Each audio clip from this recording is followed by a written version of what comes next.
This week, we react to negative comments that we've been getting online. Yes, that's right. Despite most of them being overwhelmingly positive, we do get those little needle jabs of painful criticism. But you need to know how to deal with them in your business if you're going to promote yourself online. So we thought we could use them to help you guys. And that's what we're going to be tackling on this week's Aesthetic Mastery Show.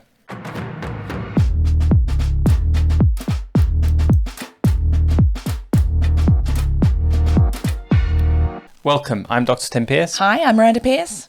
So what comments have we been getting, Miranda? Okay, so this was prompted actually because a couple of days ago, you got a particular negative, well, both of us did, on last week's YouTube show. And then, unfortunately, over the last couple of days, we're filming this on Tuesday and on Sunday, it's your birthday, but also the final of the European Cup, the Soccer European Cup. And England lost by penalties. And then there was lots of horrible racist abuse the next day to the England players. So the whole of our country at the moment is thinking about online hate and how to deal with it. And it's super relevant to you guys as well, because if you show up and try and promote yourself, you will get negativity. So we thought we would just show you that, just really normalize it, because we get it fairly frequently, don't we? So here's the comment from last week's show. There is something not likable about him, but I just can't put my finger on what it is. He's definitely an alpha male, and you can tell she is submissive to him and she worships him. But I don't think that is it. It's something else. Oh, well. So Tim, when this comment first hit you, tell me what went through your mind. Well, before I dive into that, give us a like. If you feel sorry for me. So yeah, with every negative comment you get, it absolutely does jolt initially, because there's always, whenever I see the comments come up, I go and click on them, and you hope that someone's saying, oh, I can see the effort you put into that. Well done you. But that's obviously seldom the case, because obviously social media is huge. There's so much amazing content out there. You can't expect everyone to praise you, but also there's so many people who watch these things. Mm-hmm. So you are going to get a ratio of negative comments, and it initially hurts. I'm very interested in the psychology of this. I think it hurts initially because you're afraid it's true. It's worse still if you believe that if there's nothing you can do about it, particularly with appearance. That's why racism is so awful as well, because it's saying, I'm putting you in this category because of that particular attribute that you can't control. And it's awful. And I think we all feel very, very sensitive to being given a negative identity when we can't control it. What was that? Shutty's kicking the bucket. That's my first mistake ever, so. Okay, but at the same time, you cannot go onto social media and expect these things not to happen. There's an element of signing up to the flesh wounds, which I always say. This comment is negatively affecting because there's this generic, there's something unlikable, which I'm sure there is, because there's something unlikable about everyone. You just hope that the positives outweigh the negatives. But then there's that question, well, what is it? Because she hasn't actually said what it is. She's just musing. I know. Oh, well, I'll come back to this question later. I can't identify whether it's true or not. Like, there might be some truth that I could actually work with and improve, or maybe there isn't, and it's something that's fixed for life, and it's just aggravating because you want to figure out what it is. Then there's this whole analysis around things which I definitely don't agree with. So this idea that I'm definitely an alpha male, and that I'm submissive. You're definitely submissive, which I would like if you could try and remember that next time we're having a row. I think in this show, to be fair, I am the one who sort of dutifully asks the questions. It's not about me, and that's deliberate, of course, because you're the clinical expert. But if you go on my Instagram, you'll likely see that I'm not submissive, but I do adore you, and so she's actually picked up on something. Yeah, I don't know if everyone knows we're husband and wife first time they come across this, but there's certainly, and that's the other thing that's jolting about this. There's an analysis of our relationship, which you're like, is that true? Is that really as simple as it is? It doesn't feel like that, but you get. So all of these emotions come in as you're reading it, and your initial response is to defend yourself against it. So it's that ego threat. We talk a lot about mindset in our family, and we often think that whenever you're creating content online and whenever you're getting response to it, there is the threat of the death of the person who you think you are or that you hope to be. That's ultimately at the bottom of why it's so stressful, because and I often do this, and this is a good tip for anyone watching, which is if you get one of these negative comments, you sometimes unconsciously, you picture that person in a position of power. Like she's got an Excel chart, she's analyzing all the aesthetic channels, and she's come to give her a final analysis on this one. Whereas actually, almost certainly, what I like to do is imagine them in a completely different situation. So how many of us look at our phones on the toilet? Yeah. You know, she's looking at their phone on the toilet, she's got really bad hemorrhoids.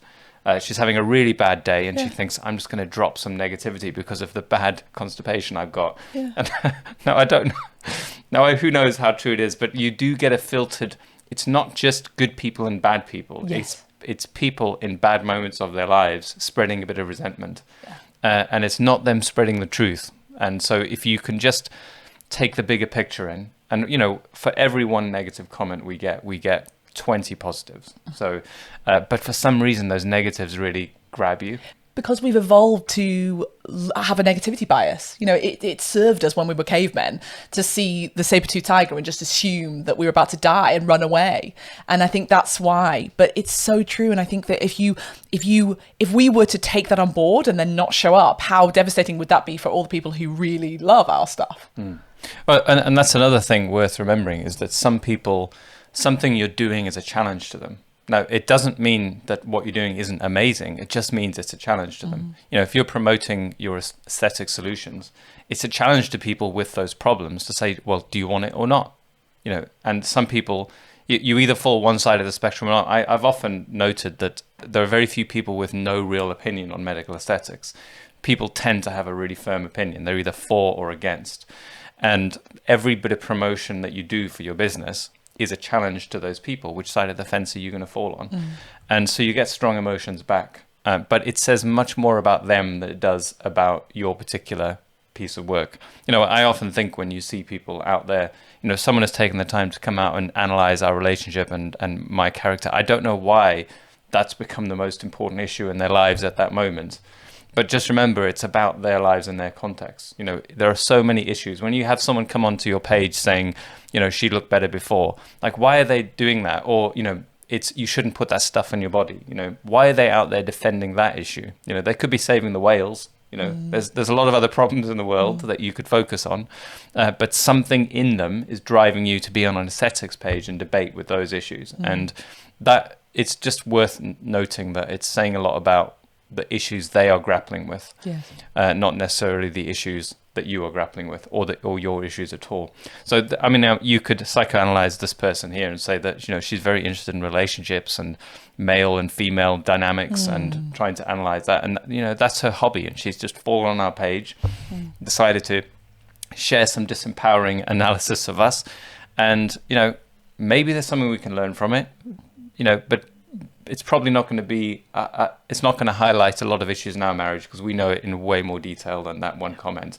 But that does actually lead me on to another thought which I always have with these things, which is, although it's great to disregard negative comments immediately, what you should do is actually try and take some learning but don't let it redefine you. So with any negativity in life, when someone shares something negative, what are they pointing out that you can learn from? And if there's nothing, then disregard it, but don't immediately disregard all negative comments. You know, because I've seen, we probably have some others coming up where there's something you can learn about how they're thinking, and there's something you can learn about how you're communicating that can improve it.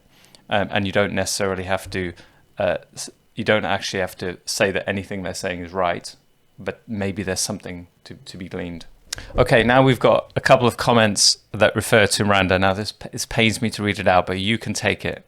And I've seen you use these for ammo on your Instagram as well. So, first one is, also, please get rid of that lady. You could be huge if it wasn't for that annoying chick's voice. Oh my God, I can't. All right, then. If you can't, then pop off and take your YouTube viewing elsewhere. So I want to know, like, what's the first thing that goes through your mind when you actually hear something like that? The first thing that goes through my mind is I do think there's an acknowledgement of a situation that we've got going on here. So it is, you know, can I share about why you want the YouTube show to be in this format? Because you prefer someone to just ask you the questions so that it is just easier for you to flow. You could do this as a piece of camera and just be talking to the camera yourself, but you prefer someone it's just practical, isn't it? But also I personally I think there's an uncertainty in a conversation that's more engaging than a monologue.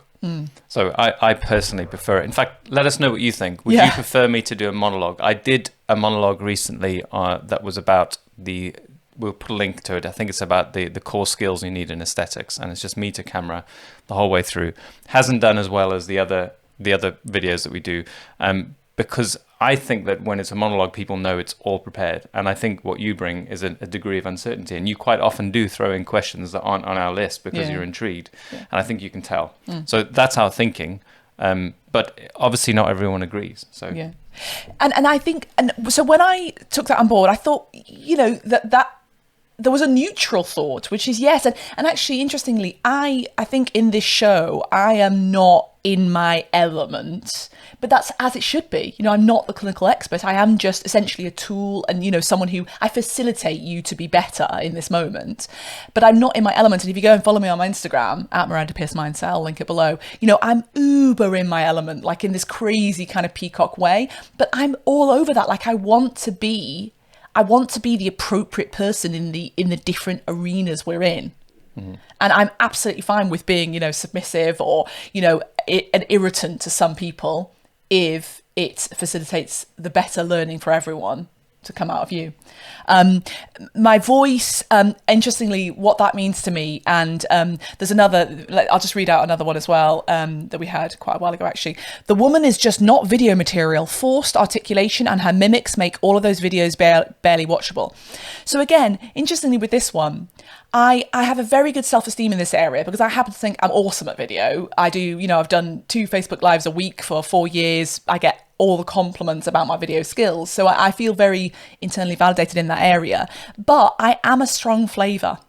I am, and I swear and I'm very kind of, woo, I'm a big extrovert, I gesticulate. And I am happy to sign up for the Marmite effect of being, loved by a small number of people and maybe irritate other people. But I know that the people who really love me and really get value from me really, really do. So I'm okay with that, but I acknowledge what they're saying. I am a strong flavour. Yeah, but I think to those of you listening who might feel similarly, like what if people don't like the sound of my own voice? You may not even like the sound of your own voice, which is really common. Personally, I think most people have a jarring effect when they see themselves on camera. But what are you going to do? Like you can't never speak to the world because someone may not like the tone of your voice. Like the best thing is that you get as much of your voice out there and let the people decide. And those who want to absorb your content will stick around, and those who don't like the sound of your voice can go elsewhere and lose out on your wisdom. Yeah. But don't make the decision for them. Yeah. Like don't make the decision that I don't like my voice, so I'm not going to do any videos in case someone agrees with me. Yeah. In fact, put it all out and accept that some people are not going to like the tone of your voice. And crucially, a lot of times people say to me that they don't want to do marketing videos because they have a regional accent and they think that they're common. And it's like, oh my God, but that's like you're insulting all of your patients. Like they also have that regional accent and you love them, don't you? So don't deprive them of coming and having their face injected because you promoted aesthetics to them. Just get out there anyway and they'll build.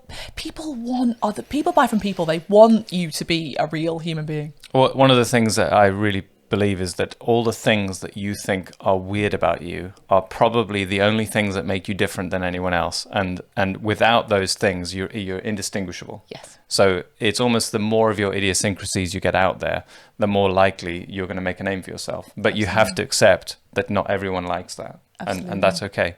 Yeah. And then let's do the final one that I've got for you, which was an interesting one because it was we put out a video of you injecting at Dr. Tim Live in October 2019, and you were doing a full face rejuvenation on Fabulous Lindsay, and someone came on and said, oh my God, your technique leaves a lot to be desired. Just for a bit of context, I came on and said, what specifically concerns you about Tim's techniques? And then they replied, I'm a doctor, and I think it is irresponsible to teach a student how to inject so unsafely in order to accommodate the camera. Then I said, what is unsafe? And then they said, I don't have time for this.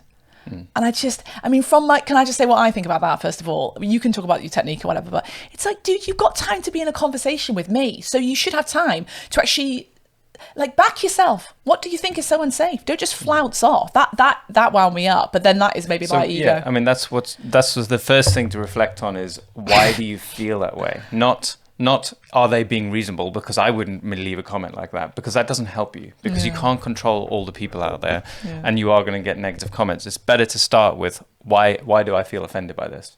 Well, what if my technique is bad? Well, that would be awful. So the first challenge is get yourself like, was I doing something there that I can't back? Like, was I, she points out the camera. It is quite possible that I had taken a slightly different angle so that the video was better. The question I would then ask in my mind is what price did I pay for that? Was I doing something that was less safe, or do I think it looked ungainly, but it was safe? Because that's much more likely. And in fact, I've got experience with this with another clip that went out on Facebook where someone also had a big go about how unsafe the injection was. And I analyzed that, and the person, it wasn't me injecting, but the person injecting was a trainee, because we'd filmed a training day. And the only thing I could see wrong with it is that the elbow was up. And that made it look threatening and unsafe, but the actual position of the needle tip was exactly where you'd want it to be safe. But that's worth understanding. She's seeing the uncertainty of a new injector and an ungainly position that somebody who's been doing it for 10 years just doesn't do, and you can see that in the body language. So I've learned something now. I understand it. I don't have to be quite as defensive about the technique, because I've got a very clear reason in my head about where the tip of the needle is. But I obviously didn't catch the elbow up in the air soon enough. But you've learned something. I understand why they think it looks unsafe. I don't have to feel like my training is incorrect, because I've got a really good rationale for everything else, but I can see why they felt that way. Yeah. So it's something like that. Do you ever, when you have, and that sounded like it was more of a sort of an attempt at a constructive criticism, but if you get someone saying something really rude, like just rude about you and super personal, do you ever block and delete? Well, I'm a big free speech advocate, so it takes a long time for me to block and delete. And and now YouTube and Facebook will hide your comments if you swear in them, though. Now, I discovered this because a lot of people would be like, I see my comments being deleted. And I'd be like, well, that's weird, because I very rarely actually do delete comments. But they actually automatically hide it if you swear in it. So there's that Facebook censorship going on as well, which I'm actually not necessarily a fan of. I like the idea that humans can thrash it out amongst ourselves. Now, where I draw the line is when someone's only intent is to hurt. Right. So if someone disagrees with me, and lots of people disagree with me, particularly around regulation in the UK, where I think most medical professionals believe in regulation, and that means around the medical model. Now, a lot of non-medical people don't think that's necessary, and I will maintain that opinion. Like I will defend that opinion, and I will never be personal to the people who don't agree with me. I talk about the systems and the processes and the payoffs, but I don't say you must be crap because you're a non-medic, because I don't know them. Who knows? But that does not reciprocate. So a lot of people will come on and literally try and character assassinate me. It's only about the money. It's whatever else you want to weave in. Now, when it gets to the point where their only intention is to destroy me, like, it's not about the ideas. They've confused ideas and the person, which people do all the time.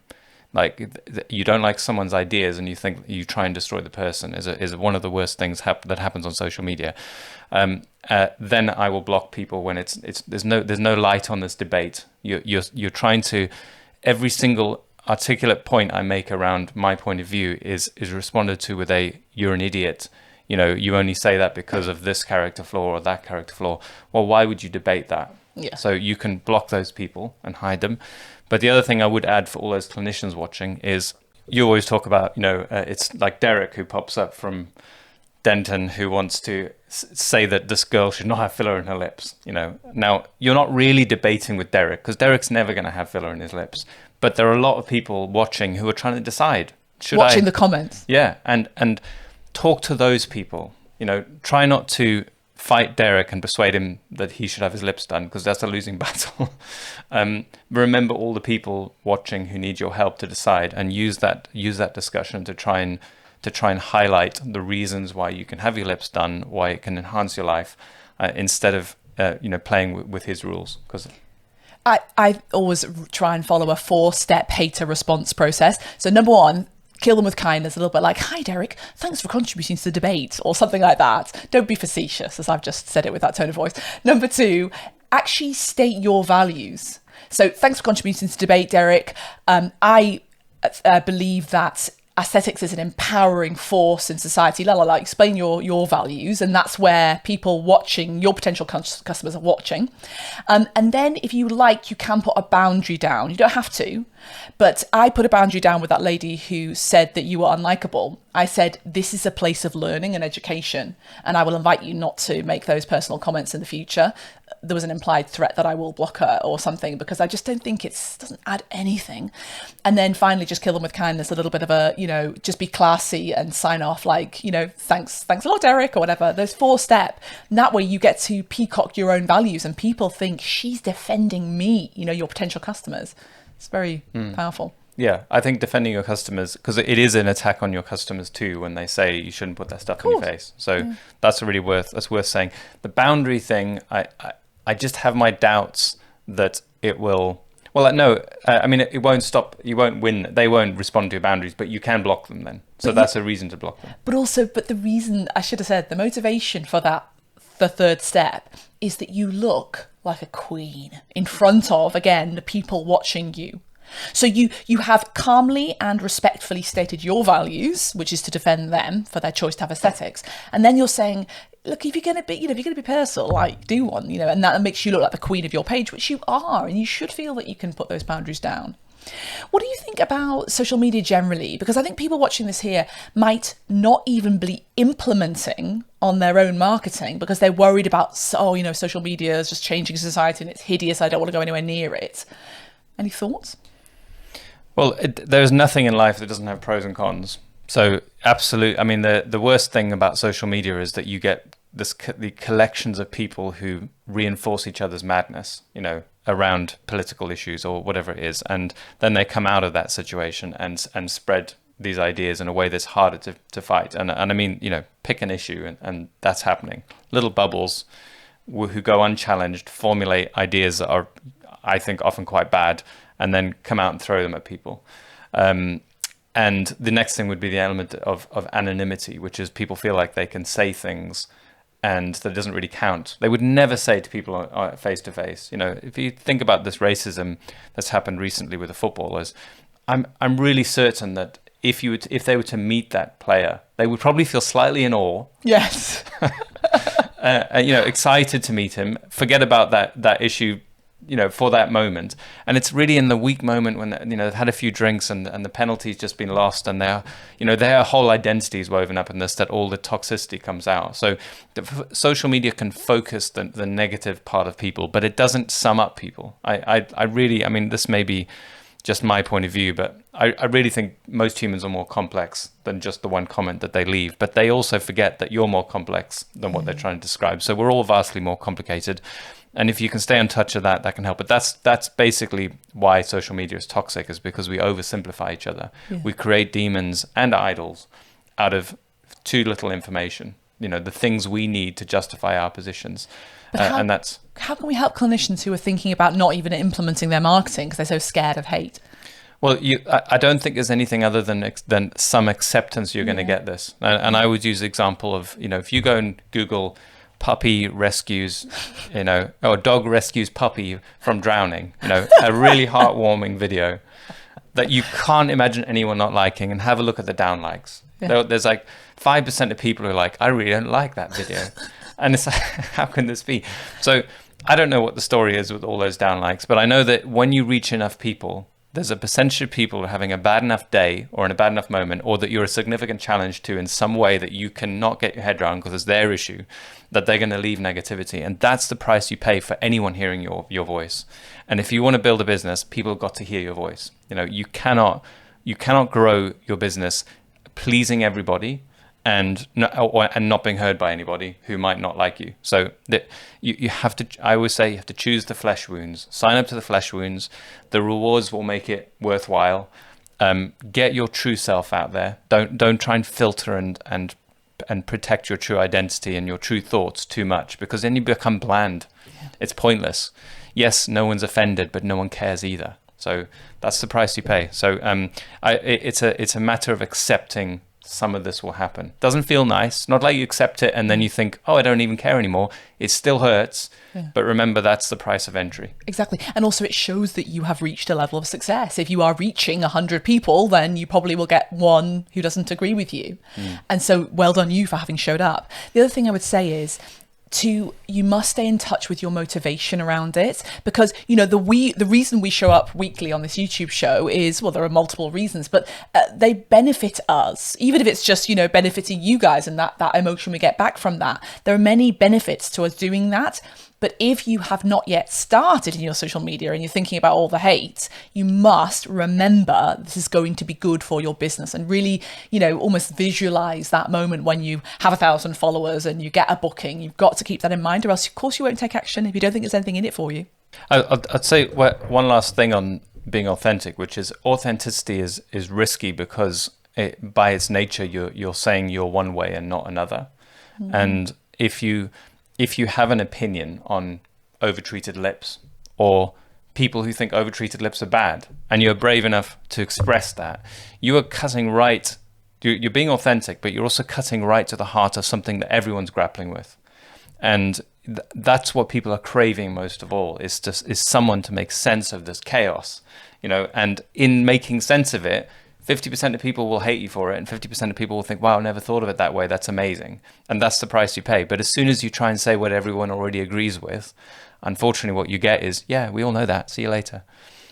So it's being brave enough to be authentic, which means you say things that not everyone agrees with, which means people find it valuable. Yes. So that's really what you've got to try and do. But I'm not saying it's for everyone, because it is stressful.